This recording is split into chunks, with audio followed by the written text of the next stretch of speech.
hello, if it isn't the triumphant traveler. And why might you be visiting the shrine?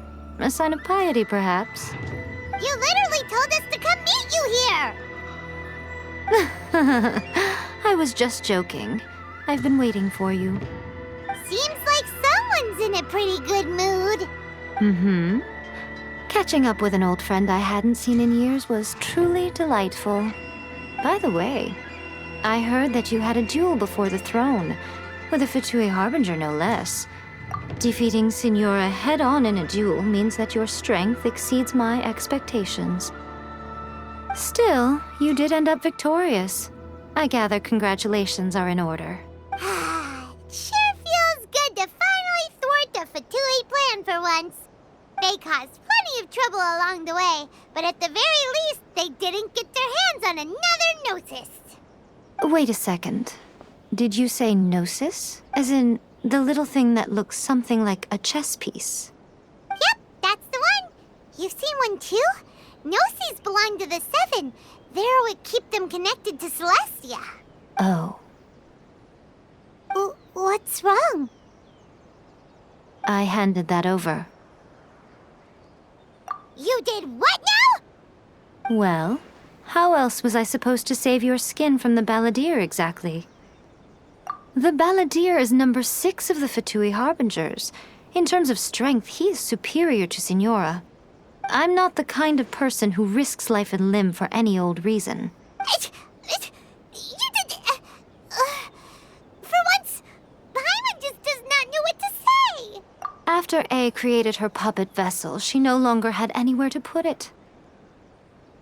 As her erstwhile closest friend, A handed it over to me, and I've kept it in the Grand Narukami Shrine ever since. She no longer needs the power of the Gnosis, and in any case, she tells me she has severed ties with Celestia.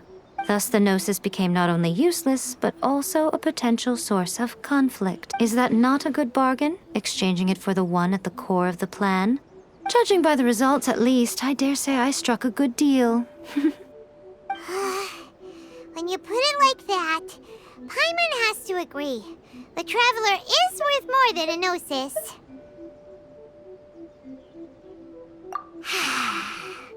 Well, what's done is done. And Paimon heartily thinks we'll be getting it back now. So anyway, you still haven't told us why you called us here today. It's to thank you. Really? You intend to travel all over Teyvat, and the time has come for the Inazuma leg of your trip to come to an end, has it? As a mark of my gratitude, I will answer any questions you may have about the road ahead or the events of the past. What would you like to know about?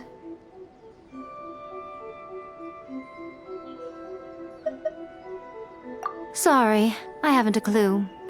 I'm also unfamiliar with the god you describe. But if you still have doubts about A, I would say they are misplaced.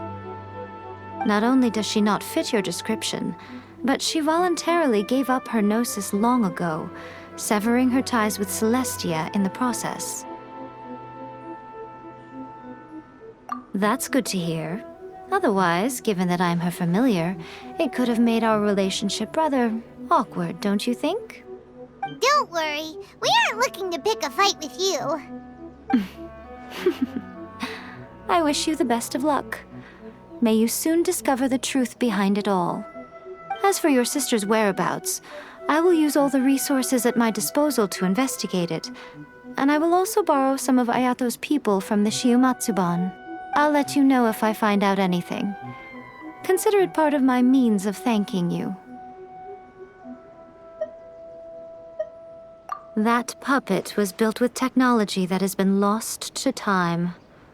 Perhaps she, as a god, is the only one privy to the knowledge of its origins. Still, there is one other thing on this topic that I suspect you may be curious to know. Before A began modifying her own godly form, she took it upon herself to create a prototype puppet. So, you mean there are 3 Raiden Shoguns? No. The prototype was merely a proof of concept. Its appearance and intellect were not based on A. It was a test. The original plan was for A to simply discard it. But perhaps A thought this to be too cruel, because in the end she chose only to seal the power within it. Later, this puppet wandered Inazuma as an ordinary human male with his own consciousness, until the Fatui took an interest in him. Ugh! Not the Fatui! Some eccentric geniuses in the ranks of the Fatui made adjustments to the prototype, not only unsealing his power, but very likely rendering him even more formidable than his original specifications. The object of divine creation is now the one who has taken possession of the Gnosis, and the prototype puppet is now known as the Balladeer. What a crazy story! It is, isn't it? Who can say whether it's coincidence or destiny? I'm surprised an outlander like you is aware that there was once a change of Electro Archon. Morat's told us. He said that the Electro Archon Ball has passed away. Yes. The truth of the matter is that there were two twin gods, Baal and Beelzebul. Twin gods? They won the Archon War together, and when Baal established the shogunate, Beelzebul became her Kagemusha, or shadow warrior. In other words, she acted as Baal's body double. Beelzebul is A, with whom we are now both acquainted. Baal's name was Makoto. As far as the world was aware, there were not two, but one.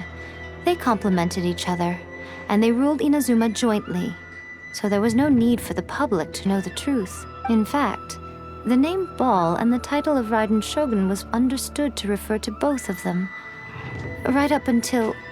Until what? Makoto died several hundred years ago in a war that I was not personally involved in. Since then, A has assumed the shogunate.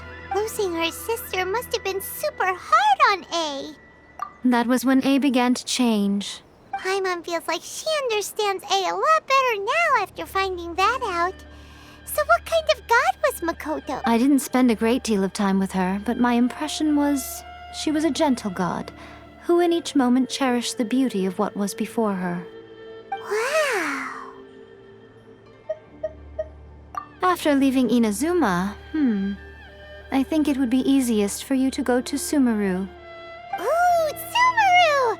We've run into loads of scholars from there. Yes, well, Sumeru is the land of the god of wisdom, where the quest for wisdom and knowledge is never-ending. But their obsession gives rise to some truly inexplicable things. For example, in Sumeru, knowledge is holistically managed as a resource. Knowledge is a resource? Yes.